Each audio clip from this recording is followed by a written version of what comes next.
maraming nagmamagaling. Maraming nagmamagaling eh. Isa na ditong nagmamagaling. Alam nyo ba kung sino? Itong si Barry Gutierrez. Parelevant ang puta. Ha? Parelevant. Alam nyo ba kung bakit? Kasi sabi niya, si VP Sara raw, posibleng matanggal bilang gabinete dahil dito sa away nila ni F. Eliza.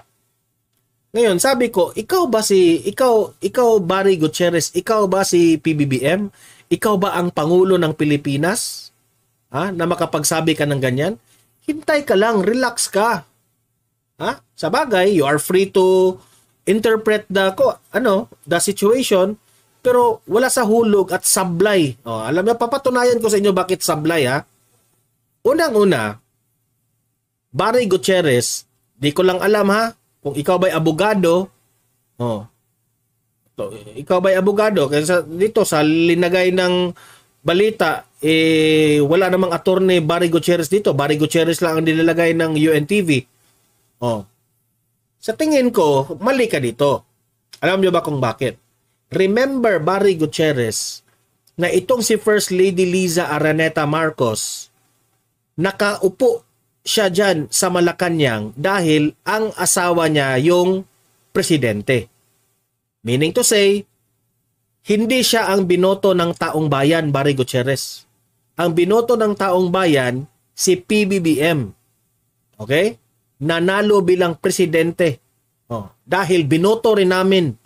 Nabudol kami, binoto namin si PBBM dahil kay VP Sara. Okay?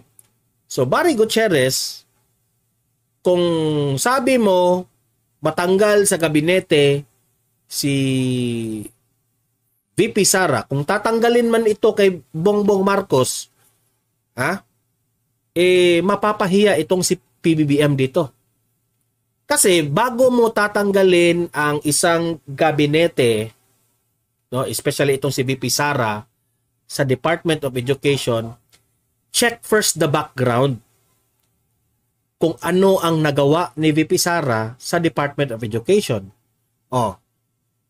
Sabihin natin, may nagawa ba si VP Sara sa Department of Education? Yan ang mga tanong ng mga tanso.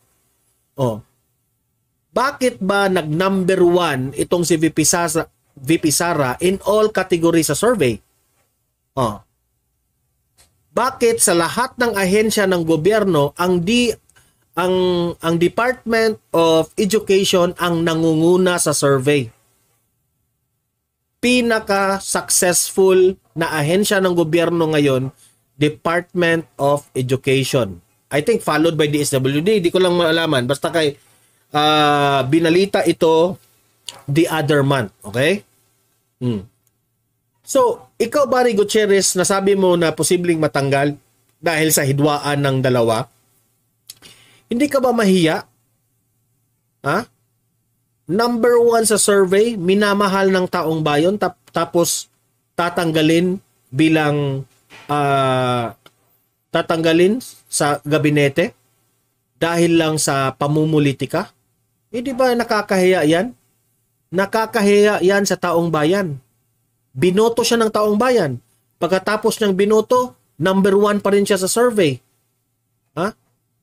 Number 1 siya sa survey dahil maganda ang mga nagawa niya sa Department of Education kahit na kinuna na siya ng budget doon sa kanyang confidential funds.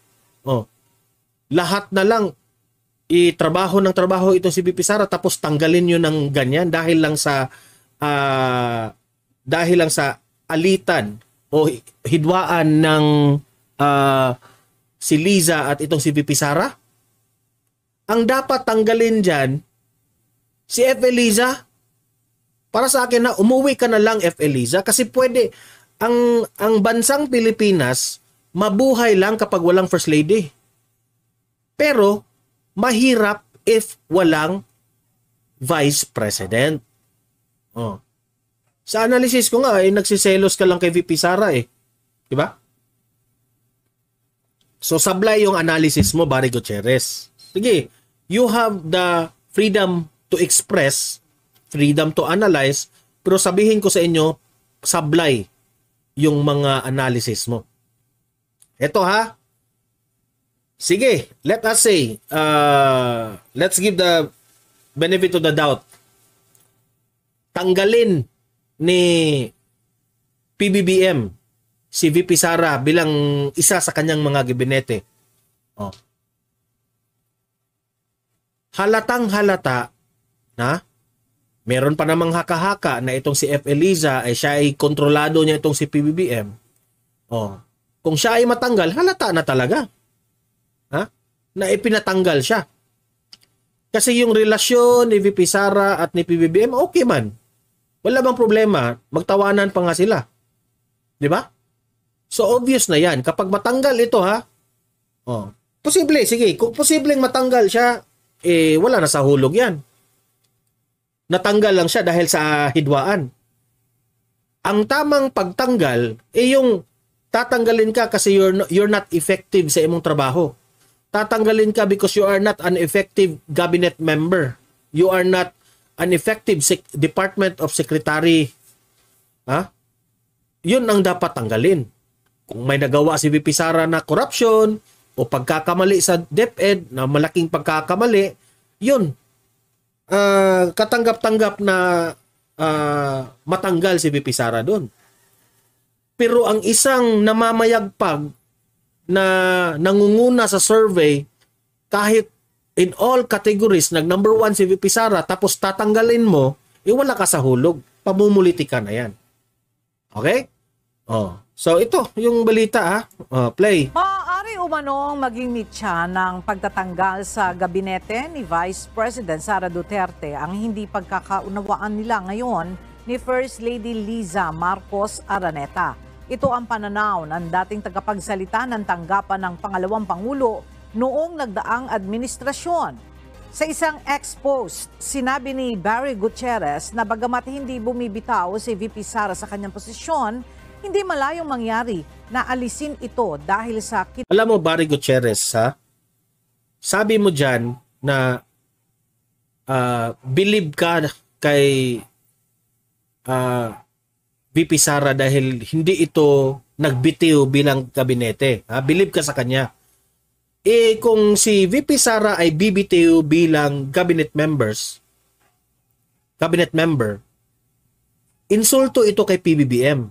Ayaw niyang mainsulto si PBBM. Inappoint siya ni PBBM, ha? Ipaglaban niya yan. Maghintay ka lang, Barry Gutierrez, na si PBBM mismo ang magtanggal kay VP Sara bilang DepEd Secretary. Okay? Pero kung ikaw, PBBM, kung tatanggalin mo si VP Sara, mahiya-hiya ka naman, itatanggalin mo yan. Tinulungan ka ni VP Sara during the campaign. Ang boto mo, isa na kami dyan, mga DDS, nanalo ka dahil sa amin. So, mahiya-hiya ka naman kung tatanggalin mo. Diba? So, sablay ang itong sinabi ni Barry Gutierrez. Believe ako kay VP Sara dahil hindi nagbibitiw. Alam mo kung anong totoo, Barry Gutierrez? Believe ako sa iyo dahil hanggang ngayon, parelevant ka kahit wala na kayo sa eksena. Wala na. Doon ka magpaliwanag kay Leni Robredo. Ipagtanggol mo si Leni Robredo. Naniniwala pa ba kayo dito kay Barry Gutierrez? Hindi na ako naniniwala dito.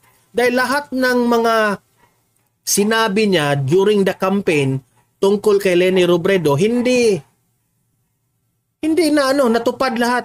Sabi niya mananalo raw si VP Sara. Nasaan na yung sinabi mo, Barry Gutierrez, na mananalo si VP mananalo si Leni Robredo? Sabi mo, di ba? Mananalo si Leni Robredo, ganun nito. Meron kang mga analysis before. Pero sablay, hindi nagkatotoo yung mga analysis mo. So maniniwala pa ba kami sa inyo? Super hindi. Barry Gutierrez, shut up ka na lang. Wait for 2025 election, ha? Wait ka. Ipaglaban mo pa rin si Leni Robredo para talo pa rin. Nakaharap na sitwasyon.